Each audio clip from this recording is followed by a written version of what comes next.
국민의힘 내용 속에 이재명 더불어민주당 대선 후보는 이낙연 전 대표와 공식 일정에 나서며 원팀 행보에 나섰습니다. 윤석열 국민의힘 후보는 대구와 경북을 방문해서 보수 표심을 다잡는 가운데 국민의힘은 내분이 여전히 평행선을 이어가고 있습니다. 국회로 가보겠습니다. 최하영 기자.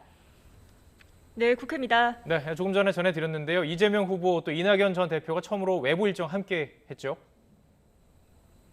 네, 앞서 보신 일문일답에 앞서 두 사람은 한국사회보장정보원을 함께 찾았습니다. 이 자리에서 이 후보는 국제적 수준의 사회보장을 실현하겠다며 신복지위원회 1호 공약을 발표했습니다. 이 신복지는 이낙연 전 대표가 경선 과정에서 중점 공약으로 내세웠던 정책이기도 합니다. 국민의힘이 내부 갈등을 겪는 사이 보란 듯이 원팀 행보에 나서며 대조적인 모습을 강조하려는 전략으로 풀이됩니다. 이에 앞서 이재명 후보는 오늘 아침 라디오 방송에 출연해 윤석열 국민의힘 후보에게 날을 세우기도 했습니다. 어제 윤 후보가 확정적 중범죄 후보와 토론할 수 없다고 밝힌 데 대해 대통령이 되겠다는 분이 지나친 말인 것 같다고 맞받아쳤는데요. 특수부 검사의 특징 중 하나가 없는 죄도 만드는 무소불위의 특권의식이라고 꼬집었습니다. 저를 아무 근거도 없이 그렇게 표현하시는 걸 보면 그 특수부 검사의 묘한 평소의 특성이 나온 게 아닌가 좀 걱정되긴 합니다. 또 윤 후보의 부인 김건희 씨의 허위 이력 사과에 대해서는 모르겠는데 사과를 원하니까 해줄게 식이라며 국민이 보기에 좀 불편했겠다고 평가했습니다. 이어 이 후보는 오늘 고 김근태 전 열린우리당 의장의 10주기 추모 행사에도 참석했습니다. 따뜻한 나라, 따뜻한 경제, 기본사회 등 의장께서 이루고자 한 세상과 이재명이 이루고자 한 세상은 전혀 다르지 않다며 적통성을 내세웠습니다.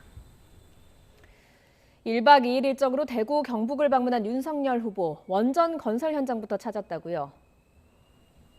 네, 특별 사면이 결정된 박근혜 전 대통령의 정치적 고향인 대구 경북을 찾아 표심 다지기에 나섰습니다. 이 첫 일정으로는 공사가 중단된 신한울 3, 4호기 건설 현장 방문을 택했는데요.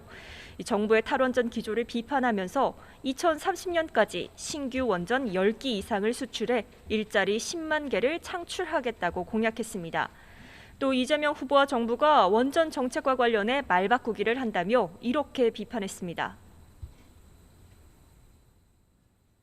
늘 이런 여론조사를 통해서 선거에서 표를 갈라치기 위해서 어느 게 우리한테 유리하냐 이런 식으로 해서 늘 하기 때문에 이 지속 가능한 국가 발전을 위한 어떤 합당한 정책이 나오지를 않는 겁니다.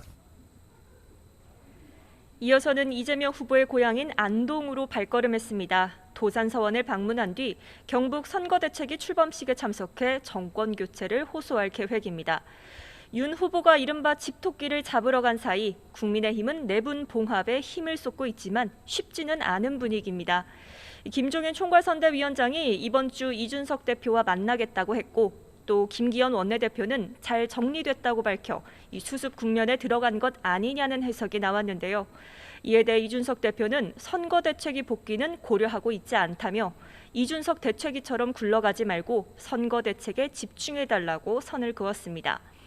일단 윤 후보와 이 대표 측이 공개적인 비파 수위를 조절하는 모습인데 이 내부 갈등이 봉합되기까지는 시간이 걸릴 것으로 보입니다.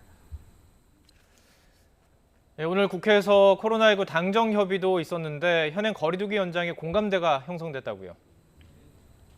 네, 더불어민주당과 정부가 코로나19 방역을 위한 거리두기 연장 필요성에 공감했습니다. 이 중환자실 가동률과 위중증 사망과 같은 지표들이 호전되는데 조금 더 시간이 필요하다는 이유에서입니다. 다만 민주당은 업종별 특성에 따라 피해가 클 것으로 보이는 부분에 대해선 미세 조정 검토를 정부에 당부했습니다.